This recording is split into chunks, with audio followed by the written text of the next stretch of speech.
So I've been in therapy for a long time, and there's something revolutionary that I learned last year. I went through a 10-week DBT skills training course, and this was like group therapy, but it wasn't like group therapy, like processing therapy. It was a skills training. So it was about learning DBT, which is dialectical behavior therapy. And the general goal of that is to learn how to change your own behaviors, emotions, and thoughts that are linked to problems in living and are causing misery and or distress. And the specific goals in this, like, DBT training is to decrease mindlessness, decrease emptiness, being out of touch with yourself and others, feeling disconnected, judgmentalness, interpersonal conflict and stress, loneliness. It's to decrease these things. Absence of flexibility, difficulties with change helps you address those things. Up and down and extreme emotions. This was one of the reasons I was like very drawn to DBT, because my up and down and extreme emotions and my mood dependent behavior was something I very much wanted to change. Difficulties regulating my emotions. DBT has helped me decrease, or, a better way to put it would be like, DBT has helped me address difficulties in regulating my emotions and it gave me skills to deal with that. And it also helps with impulsive behaviors, acting without thinking, difficulties accepting reality as it is, willfulness. That's a key word, willfulness. It's the opposite of being willing. It's the I don't wanna attitude. And I didn't realize how big that was in my life until I did this course. And the word willfulness really helped me. And it also helps with like addiction. Now, DBT skills help you build mindfulness, interpersonal effectiveness skills, emotional regulation skills, and distress tolerance skills. So it helps you like effectively manage and respond to an experience. It's helps you manage distress and respond to your emotions and distress in a way that doesn't make things worse. And it is incredible. Like, I'll briefly go, it's like a 10-week thing, and I'll tell you the topic real quick for each week, just so you get like a general idea of like what it looked like, the layout. So week 1 was the orientation week, going over what I'm actually going to go over in this podcast. Welcome to week 1 of DBT, my friend. Let me go ahead and say, though, I'm not a therapist. I'm not a medical professional. And this video is not meant to be taken as medical advice. This is simply my experiences of what I learned and my perspective from my experience in a DBT group skills training thing. So do not take this advice as anything more than just me talking about my experiences and how it's helped me. So week 2, though, is about mindfulness. Week 3 covered interpersonal effectiveness, which is like your relationship with others and like communicating with others. Week 4 is interpersonal effectiveness 2, because it is that important. Week 5, mindfulness again, because it is that important. Week 6, that is one of my favorite weeks. It's distress tolerance. It's like skills for when you are distressed. And let me tell you, I have been very distressed before, like actually having an episode, very, very, very distressed, actually literally probably acting like an insane person, very distressed. And This has helped me so much. So much so that week 7 is distress tolerance 2. Yes, we will go over it twice. But it's more content. It's not just the same thing. Week 8 brings back, again, mindfulness. Because it is that important. It's just more, it's different things, but it's more mindfulness. Week 9 and week 10 are all about emotional regulation. And let me tell you, that was one of the reasons I did this whole 10-week course. And I've actually started it twice, but I ended up having to come back around the next time and do it, which I'm glad I did, because the first time it was online, the second time was in person, so the in-person one was much better. Anyway, let's get started with week 1. I want to tell you what I learned during week 1. So they actually gave me a binder for, like, with tons, I love binders, so some people might hate this, some people do not want homework from their therapist. I love it. I love to journal, I love to highlight, I love to write, I love my binder, and I got for free an entire binder for this therapy group. Well, I guess it wasn't free because I pay for the therapy sessions, but it's very affordable, the therapy I'm in, because it's on like a sliding scale or something. I don't know, but I told them, I was like, look, y'all, I ain't got no money for therapy, and they were like, can you do $10 a session? And I was like, actually, I think it's 15, but the DBT, like 15 for therapy and then 10 for DBT. Anyway, tomato, potato.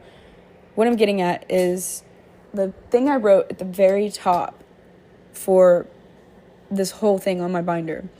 Mindfulness is simple, not easy. Practice makes it automatic. So practice makes it better, not perfect. And although mindfulness is simple, it's not easy.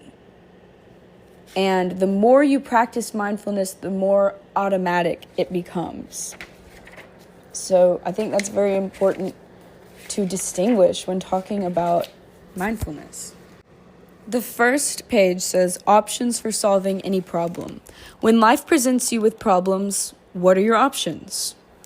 1, solve the problem.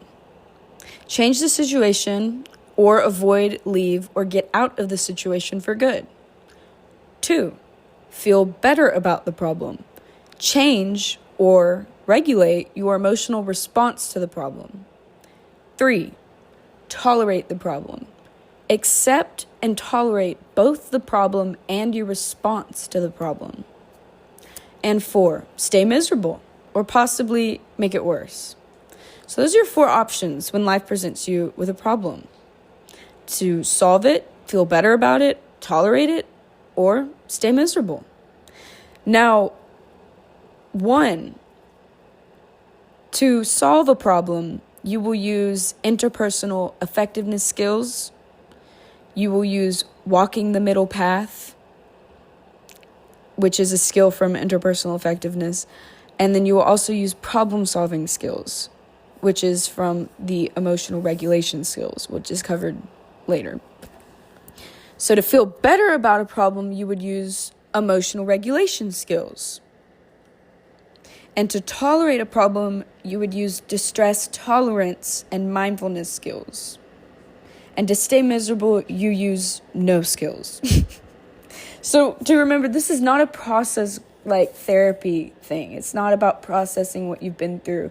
It's about learning skills to deal. Okay? And about making a life worth living.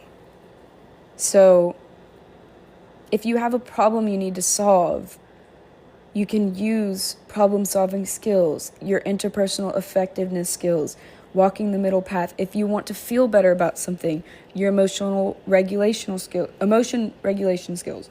To tolerate a problem, distress tolerance, and mindfulness, being mindful. Stay miserable. No skills. Be miserable.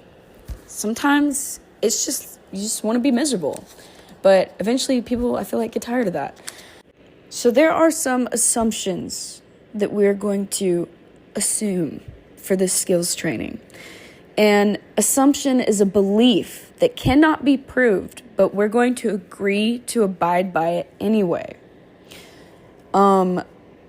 These are assumptions that may serve us. Like, this isn't actually listed, but for example, I have this belief. I assume that God, the universe, everything is working for me in my favor at the end of the day, even when it doesn't feel like it. Even when it feels like something's going wrong, at the end of the day, it's all happening for the best. And that's an assumption I like to believe in. Now, not everyone has to believe in that, but this is just an example of what we're talking about, why these assumptions can be helpful. That is helpful for me to believe in. If it's not for you, leave it. So to move on for the DBT stuff, we're going to assume 7 things. And one will be figuring out and changing the causes of behavior work better than judging and blaming. So judging and blaming are easier, but if we want to create change in the world, we have to change the chains of events that cause unwanted behaviors and events. For this, one of my first thoughts is like addiction. Figuring out and changing what causes behavior works better than judging and blaming. The next assumption, all behaviors, actions, thoughts, emotions are caused. There's always a cause or set of causes for our actions, thoughts, and emotions, even if we do not know what the causes are. The next one is new behavior has to be learned in all relevant contexts. New behavioral skills have to be practiced in the situations where the skills are needed, not just in the situation where the skills are first learned. Dang, is that true? Okay, my brain went to martial arts. Like, there's a difference between going to a karate class and, training in martial arts in these classes and knowing what you're doing in these situations versus using those skills in a new, situation, like in real life. So, if that makes sense. Anyway, I'm going to move on. This is the next assumption. People may not have caused all of our own problems, but they have to solve them anyway. So even if it's not your fault, it is still your responsibility to heal from that. People have to change their own behavioral responses and alter their environment for their life to change. So, in a sense, just because, you're facing problems that aren't your fault, that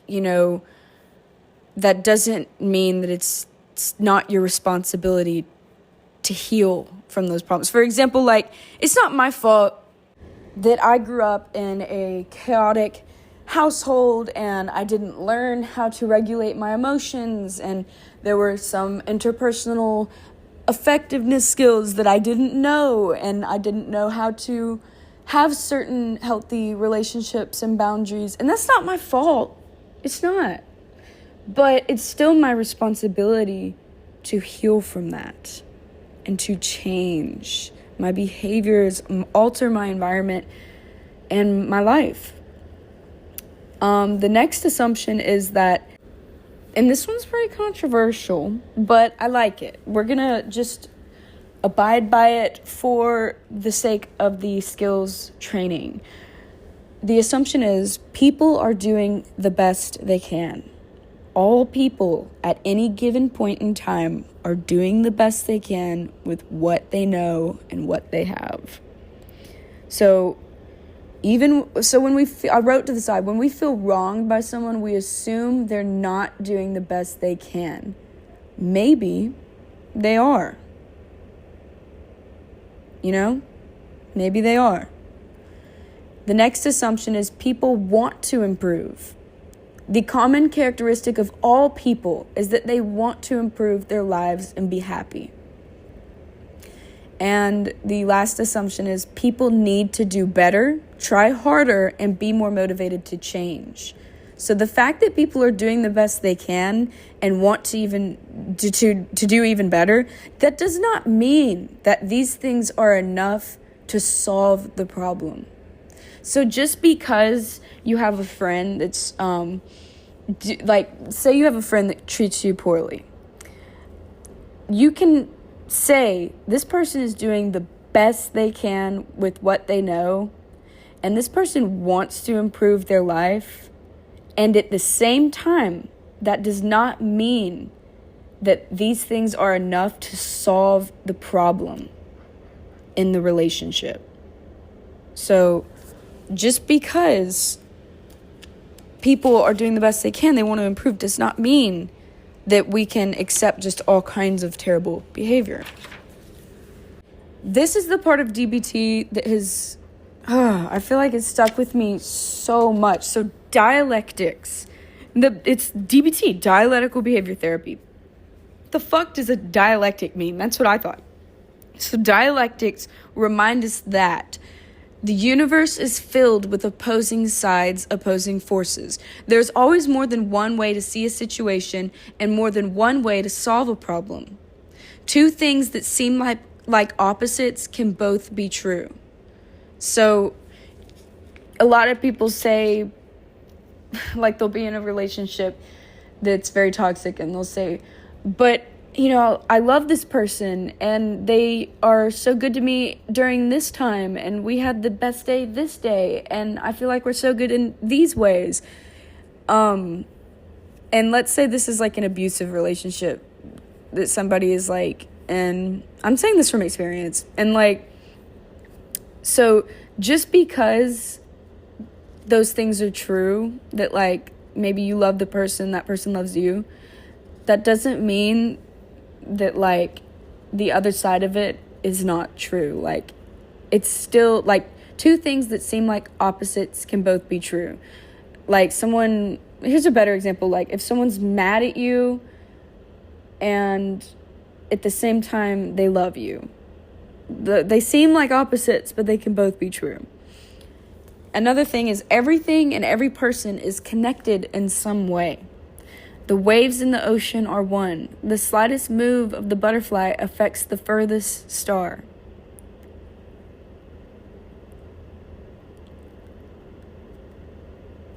Oh, here's a really good... I remember the facilitator and my therapist in the group, she said something so profound. She said, you'll notice after I say this, and I really, ever since she said it, it's been in my brain, that when people are experiencing conflicting emotions, for example, back to the two things that seem like opposites can both be true. People are experiencing conflicting emotions, right? They usually will say, I love you, but you're getting on my nerves, right? Or something like that. So take out the but. They say but when they really mean to say, I love you and you're getting on my nerves. Because when you say, I love you, but you're getting on my nerves, it's implying that, both of those things cannot be true. But both of those things are true, and that's important in, like, communicating with loved ones. I love you, and you cannot lie to me, or something of the sorts. Expressing your emotions to somebody, you know what I mean? Anyway, moving on. Just food for thought. Whenever you're, like, listening to people talk and someone says something, but something, see if you can replace the but with and see, like, it doesn't feel natural, but it's really, like, what we truly mean, I feel like. Anyway, moving on. Change is the only constant. Meaning and truth evolve over time. Each moment is new. Reality itself changes with each moment. This is so important. Each moment is new. Reality itself changes with each moment. If you want to be a certain type of person, each moment is new. Change your reality right now, and you can live by that. Change is transactional. What we do influences our environment and other people in it. The environment and other people influence us. This is so true. If you are, walking down the street and you make eye contact with somebody and you give a little, kind smile and nod, and they just like scowl and stare ahead and like look at you and then don't say anything, it like influences things. Everything that we do influences things. The slightest move of the butterfly affects the furthest star. Honestly, that sounds so like amazing to me. I love shit like that. Okay, so moving on. How do we think and act dialectically? So 1, there is always more than one side to anything that exists. Look for both sides. Ask yourself, what am I missing? Where is the kernel of truth in the other side? Let go of extremes. Change either or to both and. Always or never to sometimes. For example, you always, let me start over. You never take out the trash. You never do the dishes. Change it to sometimes. Sometimes you don't take out the trash. Sometimes you don't do the dishes. It's like letting go of extremes. Balance opposites. Validate both sides when you disagree. Accept reality and work to change. Make lemonade out of lemons. I don't want lemonade. It's too sweet and it makes my tongue feel gritty. So instead, I'm going to slice up these lemons and toss them into vodka tonics. Sorry, that's a Parks and Rec quote. And at this point, I'm sorry. Okay, anyway, back to the thing. Embrace confusion. Enter the paradox of yes and no, or true and not true. Maybe it's both. Play the devil's advocate. Argue each side of your own position with equal passion. Use metaphors and storytelling to unstick and free the mind. I feel like those last two are very me. I feel like those come very naturally to me. To the side, I wrote, there's no should or should not with feelings. They're all valid to feel. And then I remember, though, that not all reactions are valid. Because we do have control over how we react. But all of our feelings are valid. So, moving on. Be aware that you are connected. Treat others as you want them to treat you. The golden rule. That's what my mom used to say. The golden rule. Look for similarities among people instead of differences. Ooh, this... Oh my God, I'm having so many epiphanies right now. Okay, so I have this affirmation card deck, and I just remembered that when I was in this therapy group session, I remember thinking about this card and being like, ooh, I remember that card, I need to read that. But then I forgot all about it, but now I'm going over it with you guys, and I remembered, and I went and found the card, and the card says, I am connected. I have more in common with others than I realize. I seek commonality with people rather than focusing on outward differences. I am connected. And this was so big for me because, I really wanted to train myself out of being judgmental and harsh. So I would, be aware of when I would judge somebody, just be aware that I judged them, and then seek for something in common with them. And look for something that I thought was beautiful and counter it with those thoughts. And I found that to be very helpful because I feel like one of the things that made me feel or makes me feel most depressed in life is feeling disconnected. And one of the things I crave in this world is to feel connected to people, to life, to myself, to my body, to spirituality, to God, to the earth, Feeling connected is, feeling alive. So Look for similarities among people instead of differences. Notice the physical connections among all things. Embrace change. Throw yourself into change. Allow it. Embrace it. Practice radical acceptance of change. I love this. When rules, circumstances, people, and relationships change in ways you don't like, practice radical acceptance of change. Practice getting used to change. Make small changes to practice. Purposely change where you sit, who you talk with, what route you take when going to a familiar place. This is fun too. It really kind of helps you romanticize your day and get out of that automatic mindset. Other ways to embrace change is to embrace that you made a mistake. Next is change is transactional. Remember that you affect your environment and your environment affects you. Pay attention to your effect on others and how they affect you. Practice letting go of blame by looking for how your own and others' behaviors are caused by many interactions over time. This really is profound to me. Practice letting go of blame by looking for how your own and others' behaviors are caused by many interactions over time. This really helps put things into perspective. It takes things from this single story, narrowed mindset to the whole story. Remind yourself that all things, including all behaviors, are caused. So examples of opposite sides that can both be true. I love this so much. You can want to change and be doing the best you can and still need to do better, try harder, and be more motivated to change. Number 2, you are tough and you are gentle.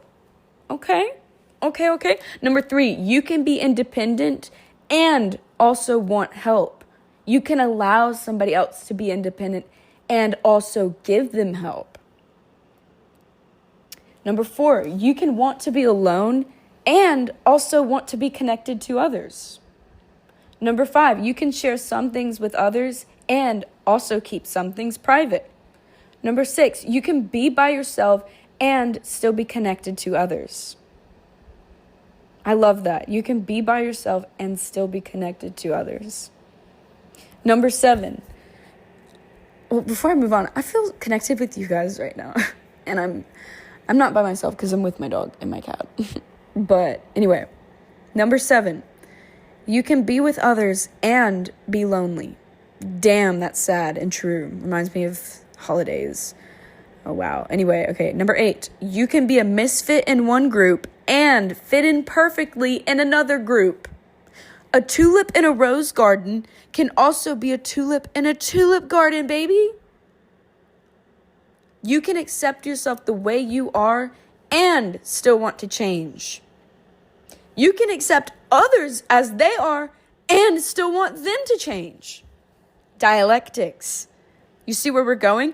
10. At times you need to both be willing and accept your emotions. So there's times where sometimes we need to be willing to feel our emotions and accept our emotions.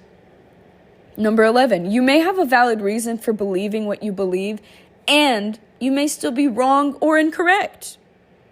Example, I wrote this to the side. Example, all men are bad. That there's valid reasons for people to believe that.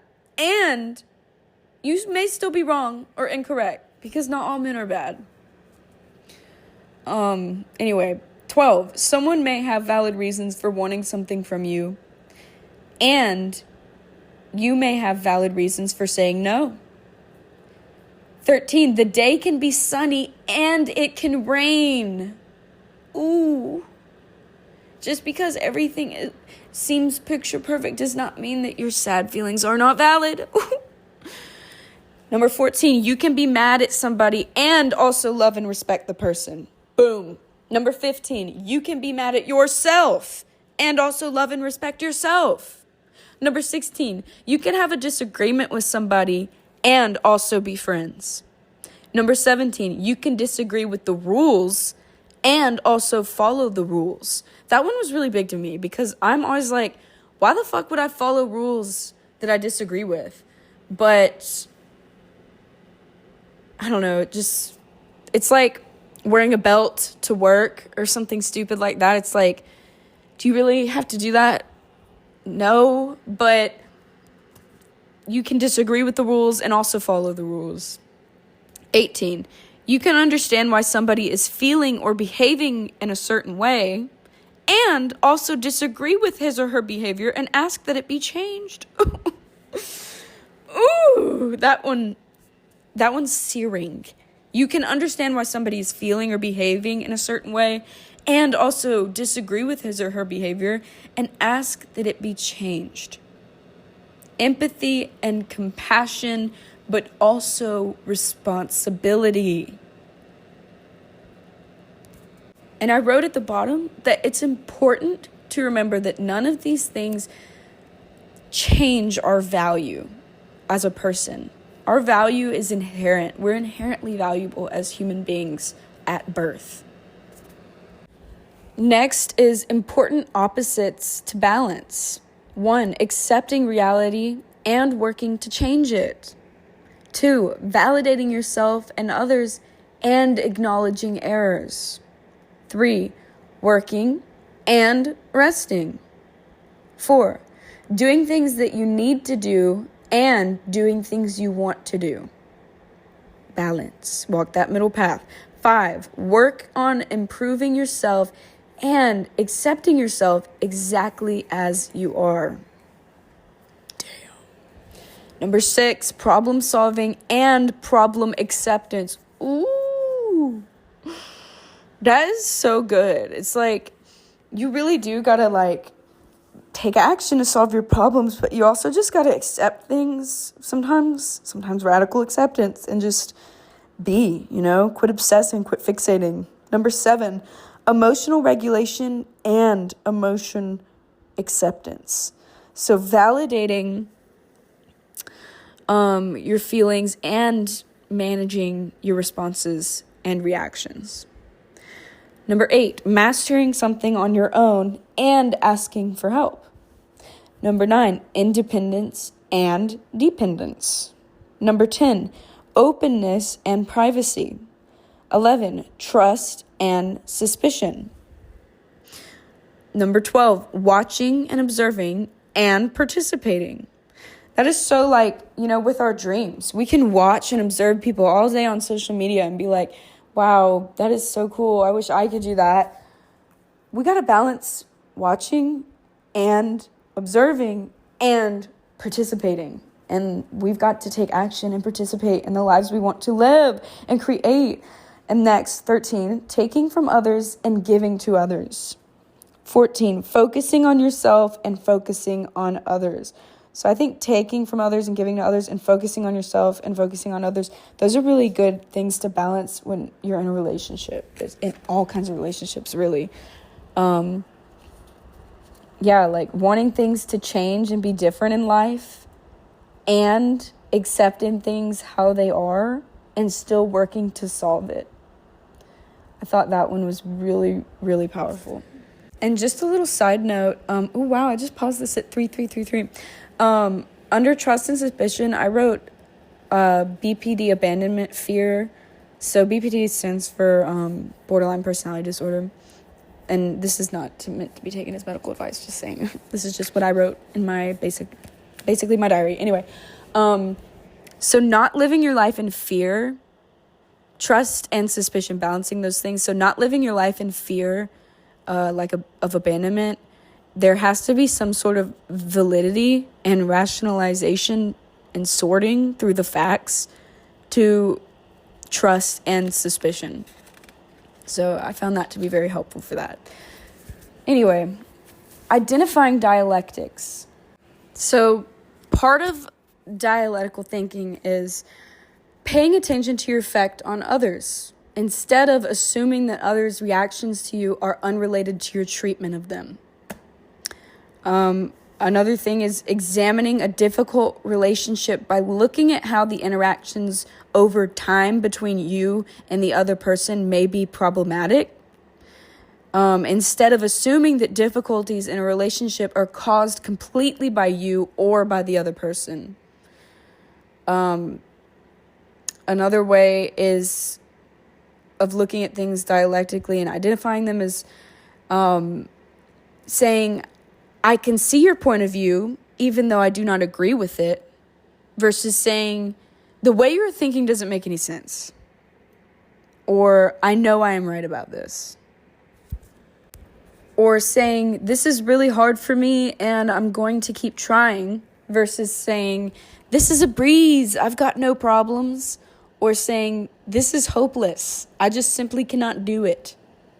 Okay, it's about finding that middle ground. Or saying, I believe the coach should reconsider his decision to cut me from the team. Come on, coach, put me back in the game. Versus, everyone always treats me unfairly. Or, coaches know best who to keep on the teams and who to cut. No, the middle ground is, I believe the coach should reconsider his decision to cut me from the team. Period. Okay? More dialectical identifying is, when you disagree with somebody, try to see their point of view. Instead of when you disagree with somebody, being sure and very clear about your point of view.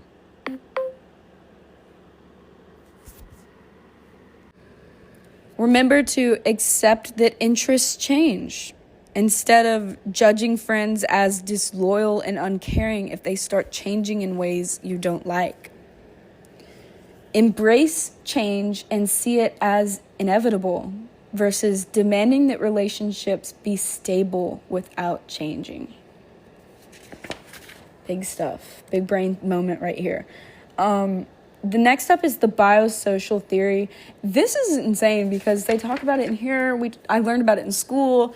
The biopsychosocial, it's all related, you guys. And DBT right here, it says, why do I have so much trouble controlling my emotions and my actions? Emotional vulnerability is biological. It's simply how some people are born. Some people are more sensitive to emotional stimuli. Me. They can detect subtle emotional information in the environment that others don't even notice.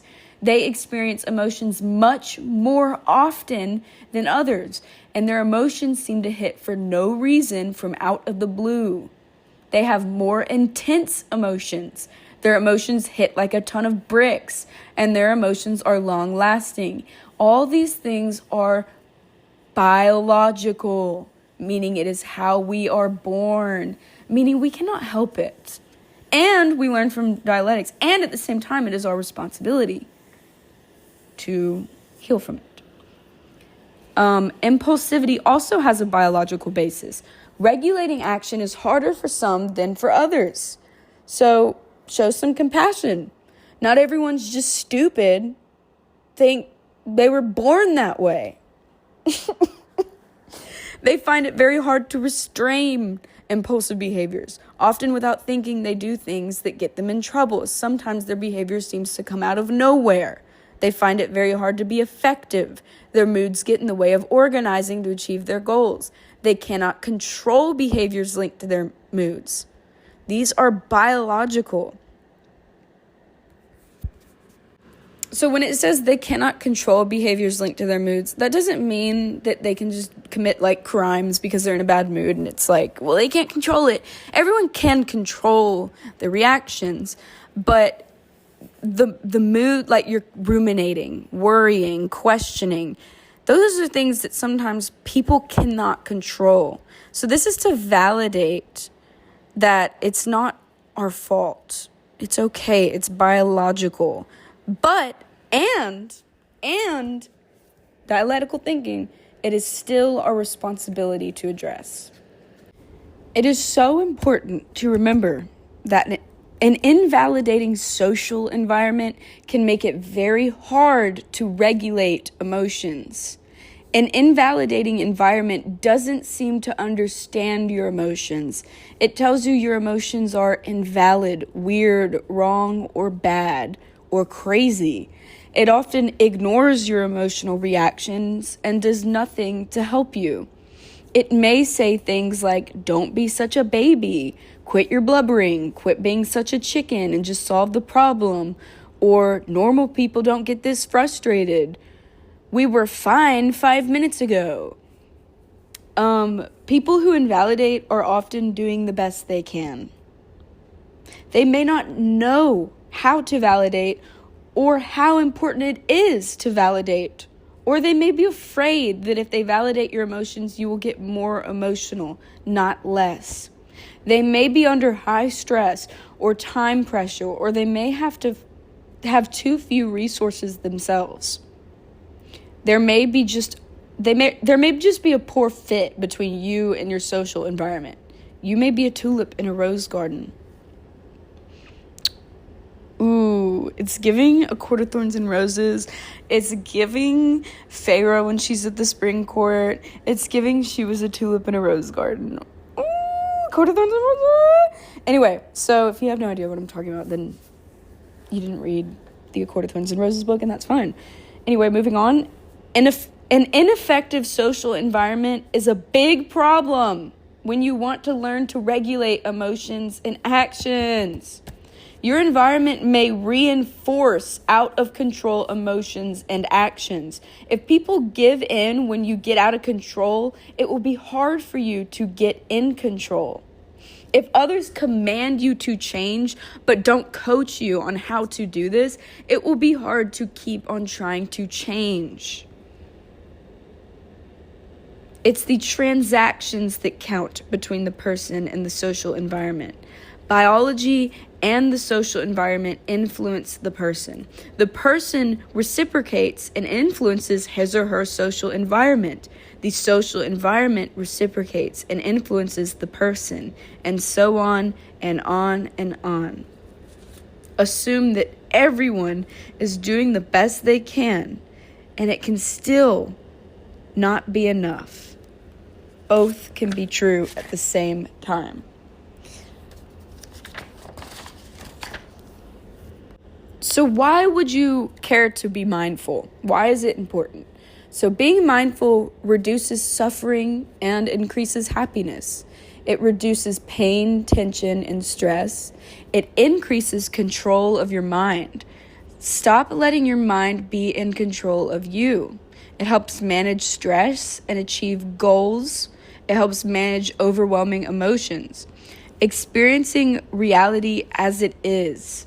Live life with your eyes wide open. Experience the reality of your connection to the universe, essential goodness, essential validity. Your experience in life is value, and there's value to your experience. So what is mindfulness? Intentionally living with awareness in the present moment. Waking up from automatic or rote behaviors to participate and be present to our own lives without judging or rejecting the moment. Noticing consequences, discerning helpfulness and harmfulness, but letting go of evaluating, avoiding, suppressing, or blocking the present moment. Without attachment to the moment, attend to the experience of each new moment rather than ignoring the present by clinging to the past or grabbing for the future. What are mindfulness skills?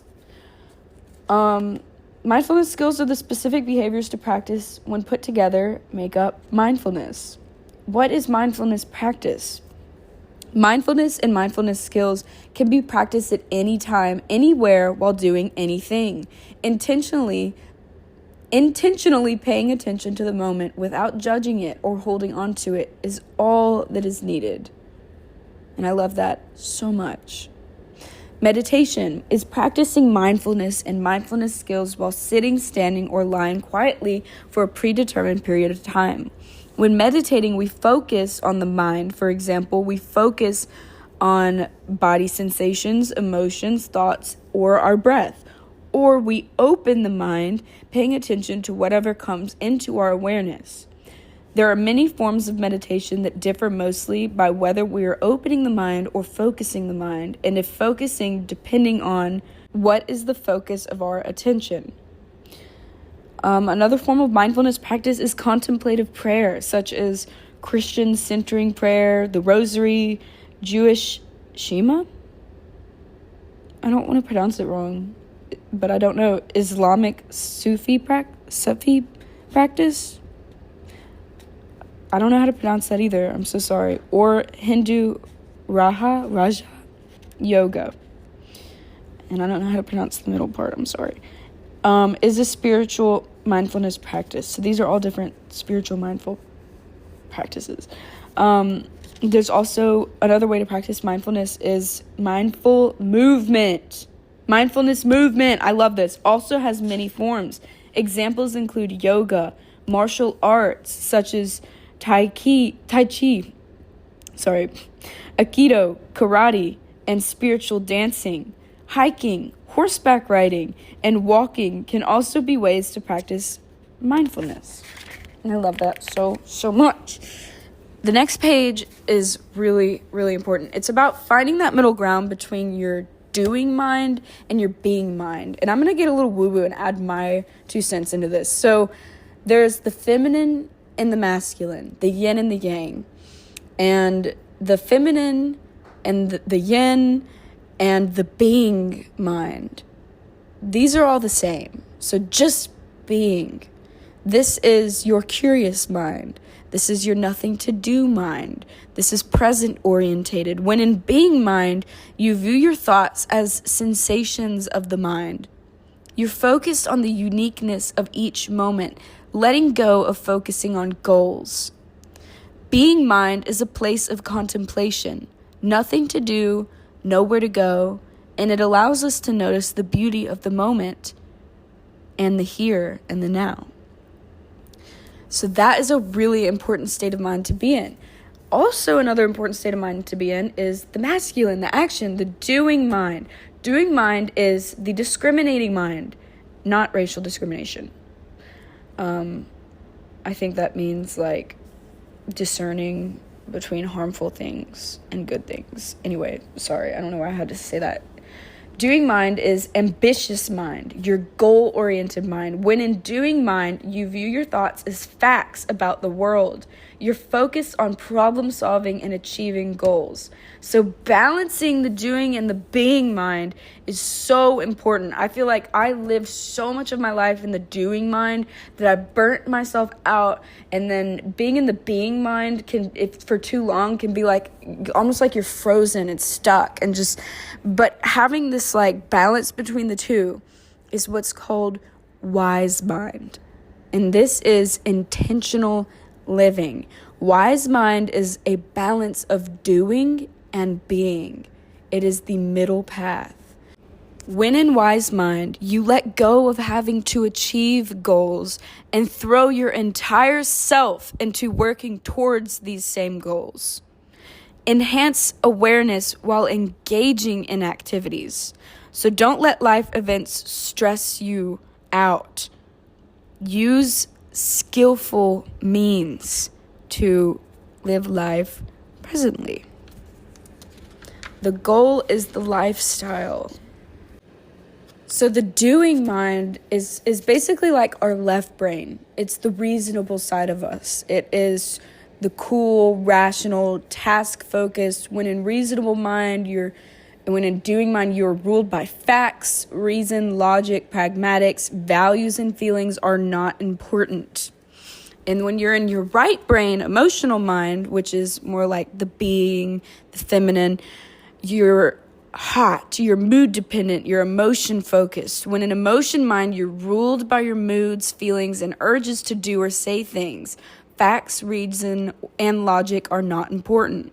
So bringing those two, right brain and left brain, together into the wise mind, the wisdom within each person, seeing the value of both reason and emotion, bringing left brain and right brain together, the middle path, walking that middle path. That is what DBT calls wise mind. So when they say ideas for practicing wise mind, that's what they're talking about, is bringing that left and right side of us together into that intentional space of living, of a balance between doing and being. So how can we practice that? How can we practice wise mind? The mindfulness skills often require a lot of practice. As with any new skill, it is important to first practice when you don't need the skill. If you practice in easier situations, the skill will become automatic, and you will have the skill when you need it. Practice with your eyes closed and with your eyes open. And this goes back to what I said in the beginning. Mindfulness is simple, not easy. Practice makes it automatic. Not perfect, but better. So, ways to practice wise mind are: stone flake on the lake. Imagine that you are by a clear blue lake on a beautiful sunny day. Then imagine that you are a small flake of stone, flat and light.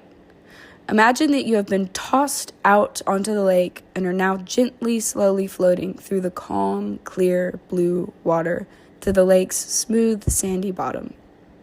Notice what you see, what you feel as you float down, perhaps in slow circles, floating toward the bottom. As you reach the bottom of the lake, settle your attention there within yourself.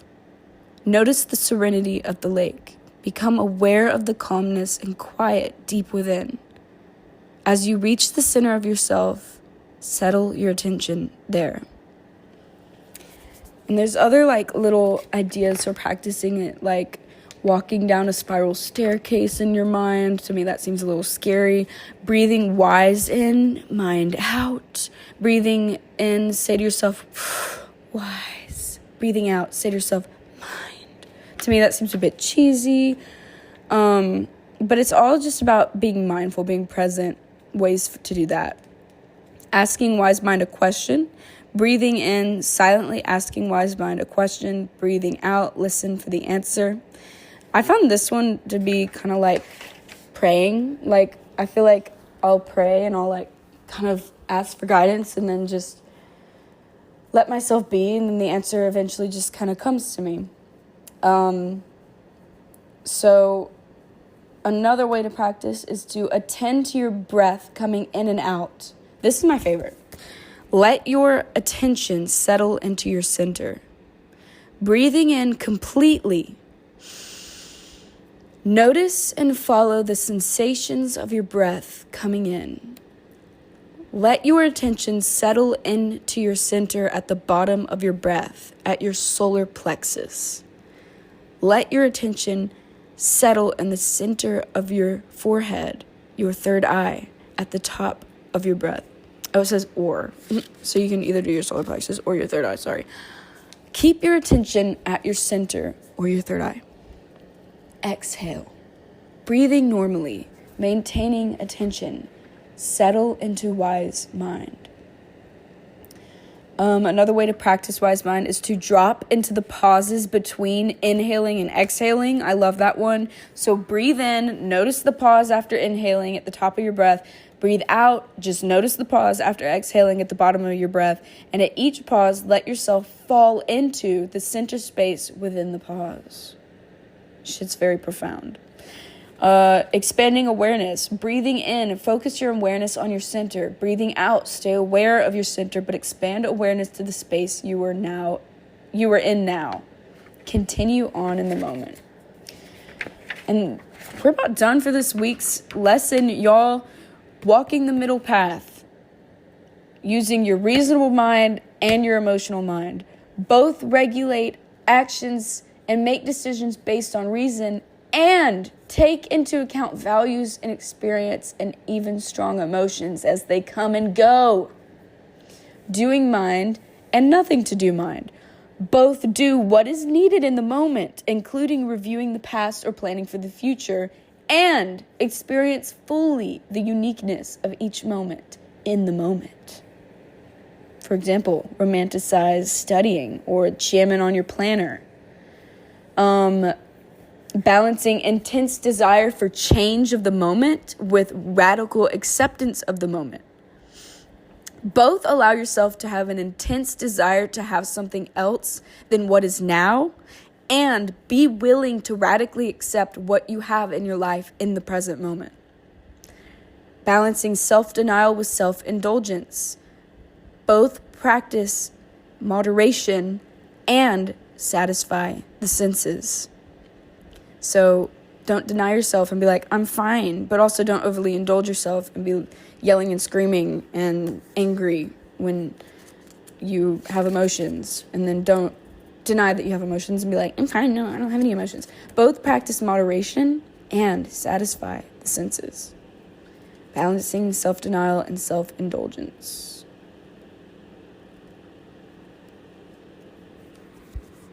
And I added my own little walking the middle path between distracting yourself with things and feeling so into your emotions that it keeps you like hyper-focused and mood-dependent. So a way to balance that is to sit with those feelings and acknowledge. That was my little 2 cents on that. And that wraps up week 1, you guys. I hope you enjoyed that DBT intro to what I experienced in DBT. Remember, again, disclaimer, I'm not a therapist. This is not official advice. This is not medical advice. This is just my little diary of what I experienced in DBT. Thank you so much. I'll see you next week. Maybe. I don't know.